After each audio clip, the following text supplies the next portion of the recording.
Bien, vamos a trabajar el siguiente supuesto práctico de esta semana, que se trata del examen de Montoro, convocatoria 2017. Vamos a leer en primer lugar el supuesto práctico para a continuación ir resolviendo las cuestiones que se nos plantean. Bien, en primer lugar indicar que se recibe comunicación telefónica en la Jefatura de Policía Local, donde nos informa que en la Avenida Andalucía se ha producido un accidente de tráfico, por lo que un vehículo ha colisionado con otro que se encontraba estacionado al margen derecho de la calzada y que el conductor aparentemente no presenta heridas, pero se encuentra ebrio. Personados en el lugar, nos requiere una persona que ha presenciado los hechos, informando de los mismos, en cuanto que el conductor, que es también propietario del vehículo, aún se encontraba en el volante con el motor en marcha. Y se observan signos evidentes de encontrarse bajo la influencia de bebida alcohólica. Se le practica la prueba de alcoholemia con el etilómetro, cuyas características se detallan, y arroja un resultado de 0,64 y 0,63 miligramos por litro de aire expirado. Todo ello siempre deducido los márgenes de error de acuerdo con la ITC del 2006. El conductor es vecino de la localidad y carece de antecedentes penales. Es importante a lo largo de la lectura del supuesto ir destacando aspectos que nos puedan ser de interés en cuanto a la resolución. Por ejemplo, accidente de tráfico, no presenta heridas, al parecer se encuentra ebrio, se le observan signos de ir bajo la influencia de bebida alcohólica, se realiza la prueba de alcoholemia y efectivamente da dos tasas que ahora iremos viendo, que son tasas que conllevan infracción administrativa y penal.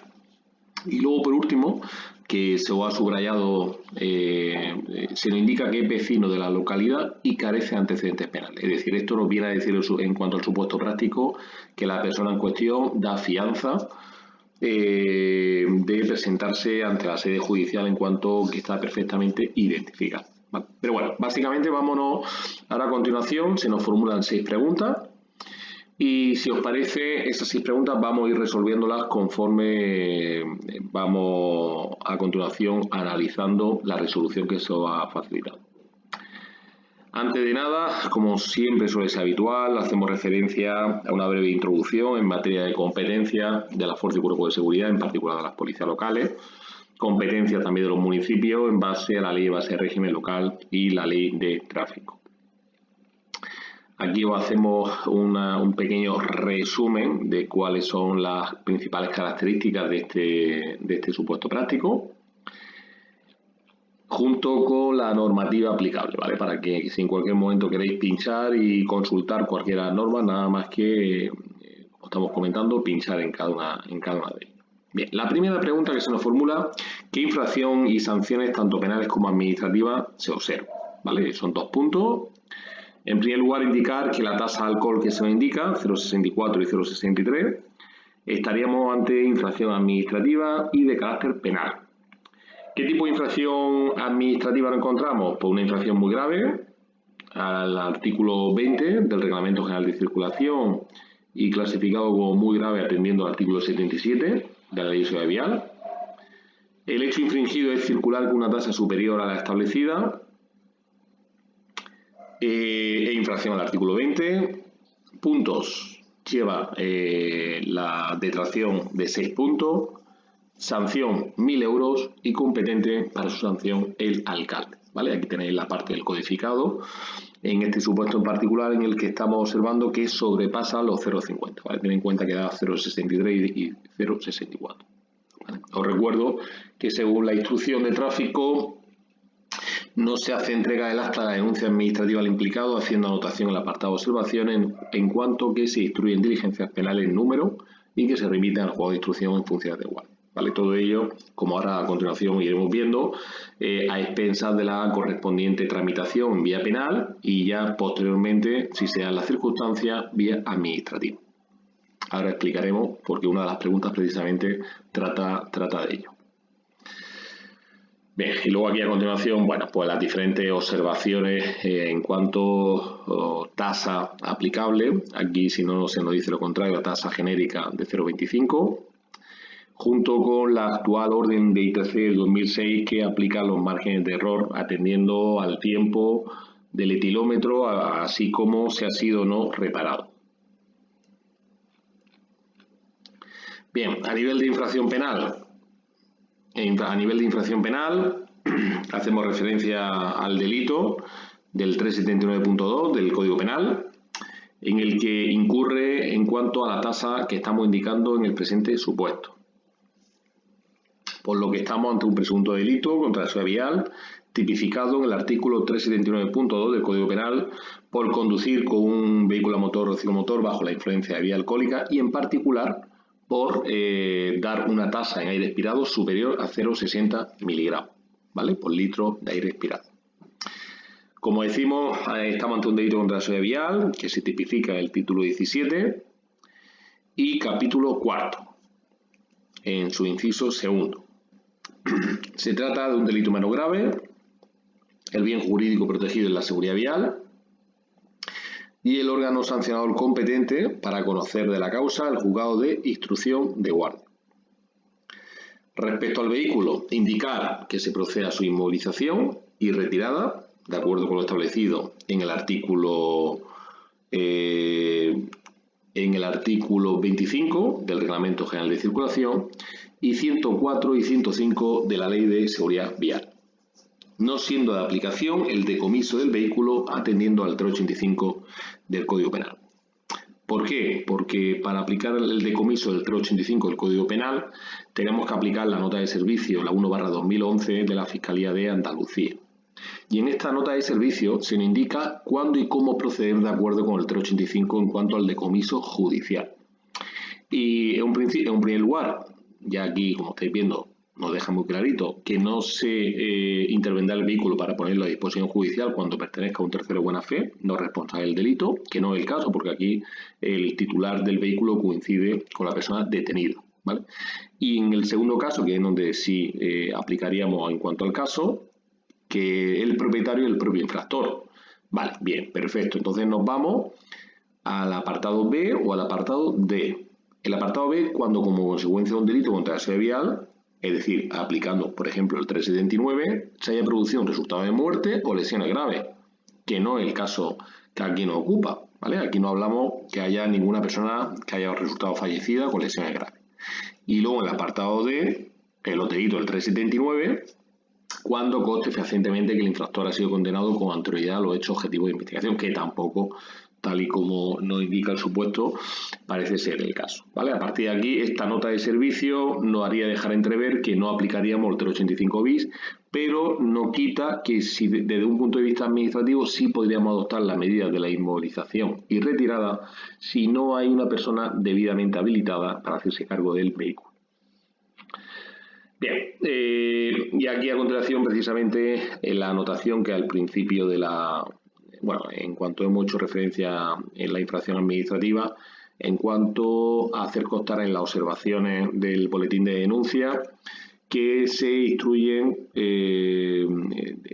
diligencias judiciales, ¿vale? Y no entregando copia al interesado. Todo ello a la espera de la correspondiente resolución judicial atendiendo a la instrucción de la DGT. Bien, en este supuesto y de una manera breve, aunque se nos está pidiendo calificación, infracción a nivel de infracciones de carácter administrativo y penal, órganos competentes para conocer y sanciones, además añadir de una manera muy breve que en este supuesto y de manera breve indicar que se procedería a la detención del conductor del vehículo en base al artículo 492 de la Ley de Enjuiciamiento Criminal, con lectura de sus derechos, atendiendo al artículo 17 y 520 de la Ley CRI, y procediendo posteriormente a instruir las correspondientes diligencias judiciales, ¿vale?, para dar conocimiento del citado delito a la autoridad judicial competente.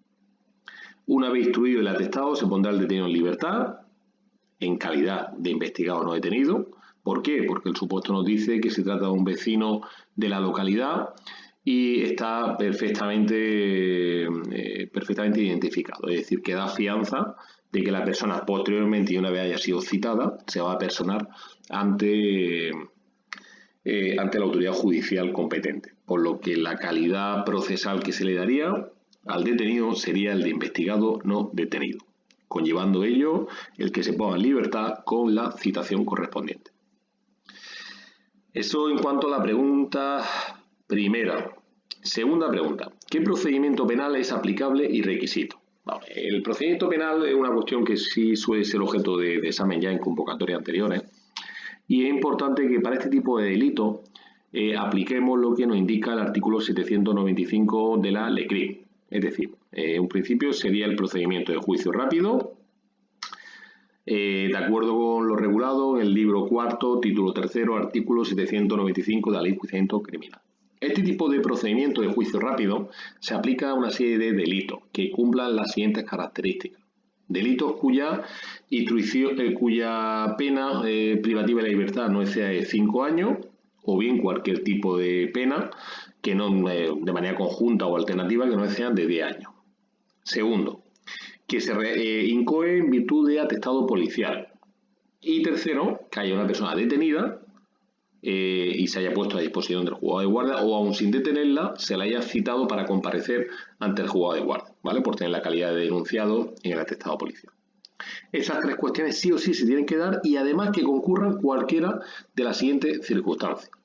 Por ejemplo, que se trate de un delito flagrante, como el caso de que no ocupa en el presente supuesto, que se trata de uno de los siguientes delitos, entre ellos, en particular, el que no ocupa, delito contra la seguridad del tráfico, y que se trate de un hecho punible cuya instrucción sea presumible que sea sencilla.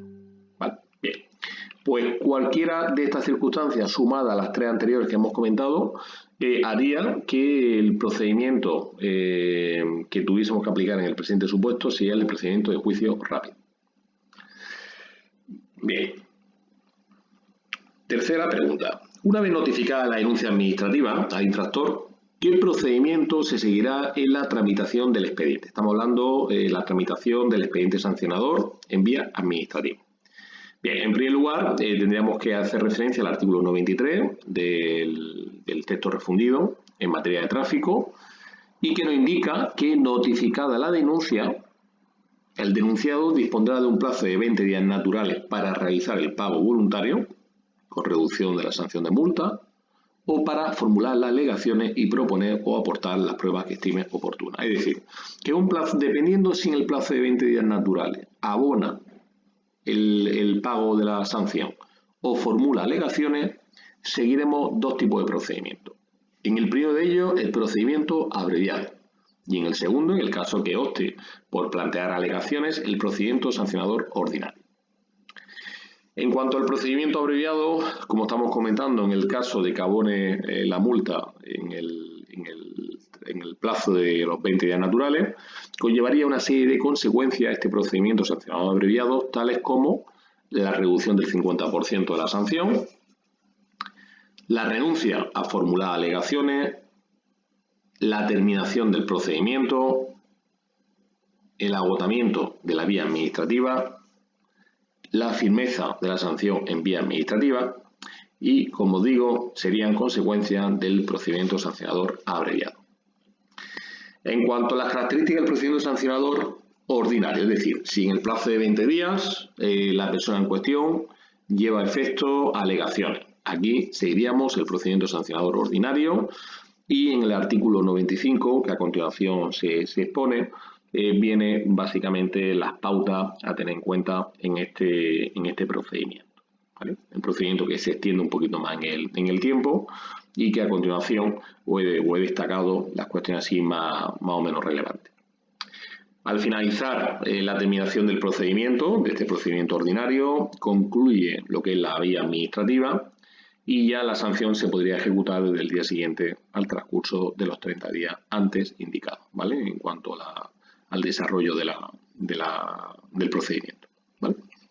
Por lo que aquí, objetivamente, se nos pide en el supuesto práctico, puntuación 2 puntos, el tipo de procedimiento que se seguirá en la tramitación. Habría que exponer que en base al artículo 93 tenemos las dos posibilidades: procedimiento sancionador abreviado u ordinario, dependiendo si abona dentro del plazo de los 20 días o si alega dentro del mismo plazo. y a partir de ahí, dentro de cada uno de los procedimientos, de acuerdo con el artículo 94, las principales consecuencias del abreviado, o bien del 95 en cuanto al procedimiento sancionador ordinario. Bien, vámonos a la tercera cuestión. ¿Existe concurrencia de infracciones? Fundamente y explique qué peculiaridades existen en la tramitación al órgano competente. Sí, efectivamente, sí existe concurrencia de infracciones, tanto en materia de alcohol. Lo hemos comentado en la primera pregunta. Hemos observado que hay dos infracciones, tanto en el ámbito administrativo, infracción muy grave al Reglamento General de Circulación, el artículo 20, como en el ámbito penal, en cuanto al tipo delictivo del artículo 379.2, apartado segundo, ¿no? Que a partir de aquí os recuerdo cuáles son esas infracciones que hemos comentado en la primera pregunta, en cuanto a la infracción muy grave al Reglamento General de Circulación, y a nivel penal, en cuanto a la aplicación del 379. Por lo que sí hay concurrencia sobre el mismo objeto de denuncia en el ámbito penal como administrativo. Bien, a partir de aquí la pregunta es cómo se procede en estos casos al haber concurrencia. Bueno, pues en base al principio no bis in idem, en el cual un principio que nos deja entrever que no se puede sancionar por doble vía por una misma conducta a nivel de infracción, y en cuyo caso habría que actuar de acuerdo con lo establecido en el artículo 85 del texto refundido de la Ley de Tráfico, ¿vale? O bien, en el mismo sentido, el artículo 2 del Real Decreto 320 en cuanto el procedimiento sancionador en materia de tráfico, ¿vale? Ambos artículos nos indican que en estos supuestos, una vez que se ponga manifiesto un hecho que ofrezca indicios de delitos perseguibles de oficio, como sería el delito del 379, la autoridad administrativa lo pondrá en conocimiento del Ministerio Fiscal, por si procede el ejercicio de la acción penal, y en cuyo caso acordará la suspensión de las actuaciones en vía administrativa.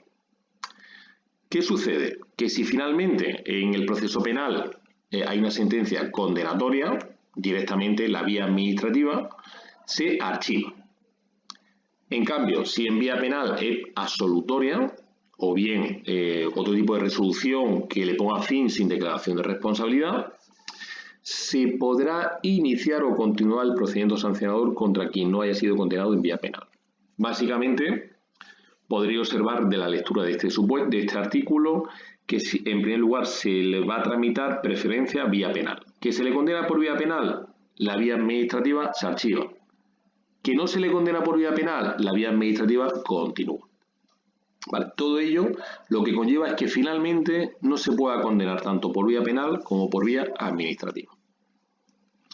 Y en el mismo sentido, en base al reglamento de procedimiento sancionador, en su artículo 2, habría que tener en cuenta el mismo planteamiento con palabras distintas, pero nos viene a decir exactamente igual. En un principio, cuando se observe una infracción que se tenga la obligación de perseguir de oficio, la autoridad administrativa lo pone en conocimiento del Ministerio Fiscal. Se incoa vía penal, que finalmente por vía penal hay una sentencia condenatoria, la vía administrativa se archiva. Que no hay una sentencia condenatoria, sino que es absolutoria o sin declaración de responsabilidad, pues se dictará la correspondiente resolución ya en vía administrativa. Es decir, se continuaría por vía administrativa. ¿Vale? Entonces, estos son los dos artículos de aplicación cuando existen concurrencia de hecho y en base al principio no bis in idem no se pueda condenar por ambas vías. Bien, pregunta número 5. Teniendo en cuenta que el conductor queda en la situación jurídica de investigado no detenido, escriba el título de las diligencias policiales a practicar en el atestado policial. Vale, nos están pidiendo el título. Básicamente, a partir del título, nosotros hacemos una breve explicación en qué consistiría, ¿no?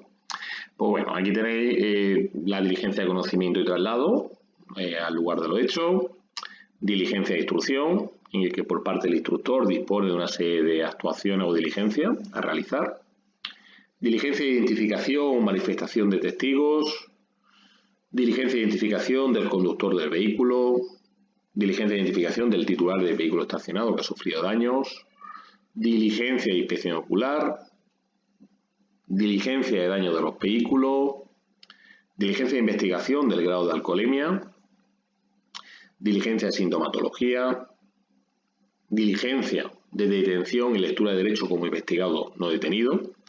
Y aquí os hacemos una pequeña aclaración, ¿vale? Esta última diligencia es atendiendo lo establecido en el artículo 771.2 del LECRIM, en la cual nos indica que en estos supuestos que nos encontramos ante un investigado no detenido, se le van a instruir los derechos reconocidos en el apartado A, B, C y E del artículo 520 de la Ley de Enjuiciamiento Criminal. Y a partir de aquí tenéis cuáles son esos 4 derechos. Todo ello, como os digo, al dar el tratamiento de investigado no detenido. Bien, diligencia de aviso de letrado para asistencia al detenido. Diligencia de toma de declaración al conductor. Diligencia de toma de declaración de los testigos. Diligencia de antecedente del detenido. Diligencia de situación del permiso de conducir. Diligencia de extensión de boletín de denuncia. Diligencia de depósito del vehículo implicado en el accidente. Aquí os indico que no sean las circunstancias de la nota de servicio y por tanto no aplicamos el decomiso judicial, sin perjuicio de la correspondiente inmovilización o retirada en vía administrativa. Diligencia de intervención cautelar del permiso de circulación y permiso de conducción. En este caso, como no hay retirada en vía judicial del vehículo, pues nos limitaríamos a la retirada del permiso de conducción. Diligencia de puesta en libertad. Tened en cuenta que el supuesto nos indica en la última parte, ya ultimando la resolución de la exposición del supuesto, que la persona es vecina de la localidad y por tanto se sobreentiende que no tiene antecedentes, se sobreentiende que da garantía. Por ello, atendiendo a las circunstancias del detenido referente a que ofrece garantía de personarse ante la autoridad judicial, se procede a no pasar la disposición judicial, sino poner en libertad con su correspondiente citación judicial, tal y como nos indica la letra del supuesto, ¿vale? Diligencia de citación para que comparezca ante sede judicial, dándole el tratamiento de juicio rápido, y además citaríamos al perjudicado, citaríamos al responsable civil, realizaríamos el correspondiente croquis, reportaje fotográfico, informe de conclusiones y diligencia de finalización y remisión. En lo referente a los tipos de actas que se acompañaría y que formaría parte del contenido del atestado policial, bueno, aquí tenéis las diferentes actas que haríamos constar, de declaración de detenido, de testigo, de impregnación de alcohol, sintomatología, derecho, cédula de citación, de lectura de derechos como investigado no detenido, inspección ocular y por último la de la propia descripción del etilómetro que estamos utilizando para realizar la prueba de alcoholemia. Y ya la última pregunta que se nos formula, confeccione las diligencias, en este caso la diligencia de información de derechos como investigado no detenido, así como los derechos que le corresponden, ¿vale? Bueno, en primer lugar vamos a responder en cuanto a los derechos que le corresponden, que ya indirectamente anteriormente en la diligencia de información de derechos como investigado no detenido lo hemos dejado entrever, pero bueno.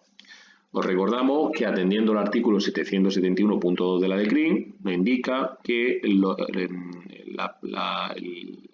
la persona que procesalmente se le dé el tratamiento de investigado no detenido tiene los derechos de los apartados A, B, C y E de la Ley de Enjuiciamiento Criminal.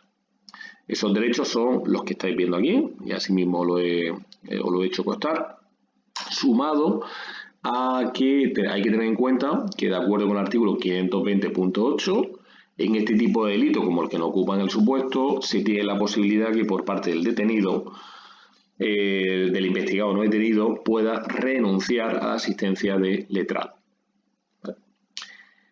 Y en cuanto a la diligencia e información de derechos que le corresponden en su calidad de investigado no detenido, aquí hemos hecho este modelo genérico en el que podréis ver cómo se hace constar, el lugar en el que se está extendiendo la correspondiente diligencia, hora, fecha, el tratamiento que se está dando investigado no detenido, el delito en particular, el 379.2, hacemos referencia a los artículos de aplicación en relación a esta figura y se le informa de los derechos que precisamente hemos visto de los apartados A, B, C y E del artículo 520.2, ¿vale? Como podréis ver, estos derechos en particular, ¿vale? A partir de aquí, el investigado, ¿qué es lo que nos manifiesta? Por su deseo en cuanto a esos derechos, de acogerse o de no acogerse. Y ya por último se firma esta diligencia tanto por la fuerza instructora, instructor y secretario, como la parte que le corresponde al investigado. Aquí a continuación tenéis fundamentos jurídicos de esta última parte en relación al artículo 520 de la enjuiciamiento criminal, en relación al artículo 770 también en cuanto por parte de la Policía Judicial cuáles son sus cometidos, y en particular uno de los puntos que hemos hecho constar también en la resolución del supuesto de la intervención del permiso de conducir. Y en cuanto al artículo 771, el punto segundo, que nos indica los derechos que le corresponde como investigado no detenido. Y como no, también el artículo 795, en lo referente al tratamiento procesal de los juicios rápidos, a qué tipo de delito y qué características deben de cumplir cada uno de ellos en cuanto al procedimiento. ¿Vale? Os hemos hecho referencia a este último detalle normativo, realmente un poco aplicable de manera genérica a todo el supuesto, porque si os habéis dado cuenta, en el supuesto se ha preguntado ciertos artículos de máximo interés en materia del enjuiciamiento criminal, ¿vale? Tales como el artículo 520, el 770, el 771, el 795, ¿vale? Son derechos que debéis, o mejor dicho, son, artículos de la ley de enjuiciamiento criminal que tenéis que tener muy presente, ¿vale? Aparte, ya han sido objeto de aplicación en otros supuestos prácticos, ¿vale? ¿Por qué? Porque el tratamiento de juicio rápido es aplicable a los delitos contra la seguridad vial, porque la calidad de investigado no detenido es normalmente el tratamiento que se le da a los detenidos por este tipo de delitos, y porque a este tipo de tratamiento tiene a su favor una serie de derechos que también hay que tener claro cuáles son esos derechos. ¿Vale? Entonces, por favor, estos artículos tenerlos presentes. Y nada más, hasta aquí la resolución del supuesto práctico. Muchas gracias.